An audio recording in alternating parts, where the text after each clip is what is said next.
त्याने अतिशय समर्पक असं व्याख्यान त्या ठिकाणी दिलं. अतिशय लोकांचा गडगडाट, टाळ्यांचा गडगडाट झाला.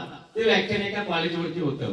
मग त्या ठिकाणी असणारं व्याख्यान संपल्यानंतर जेव्हा तो जो ड्रायव्हर होता तो उतरणार, तेव्हा खालून तुमच्यासारखे विद्यार्थी, हुशार विद्यार्थी त्यांनी वर हात केला की आम्हाला तुम्हाला काही प्रश्न विचारायचे आहे. बघा, तो अलिस्टान होता का? नाही, त्याचा ड्रायव्हर होता. मग प्रश्नांची माहिती त्याच्याकडे नव्हती, त्याला फक्त माहिती होती, त्याच्याकडे ज्ञान नव्हतं.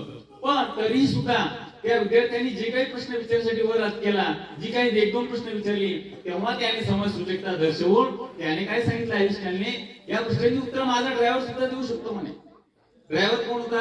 अलिस्टान होता, ज्ञानी होता, व्याख्यानकार होता. त्याने त्याच्यावरच लुटला आणि काय सांगितलं की या प्रश्नाची उत्तर माझा ड्रायव्हर देतो. लोकांनी आणखी टाळ्या वाजवल्या. याचा ड्रायव्हर जर एवढा हुशार, हा किती असतं.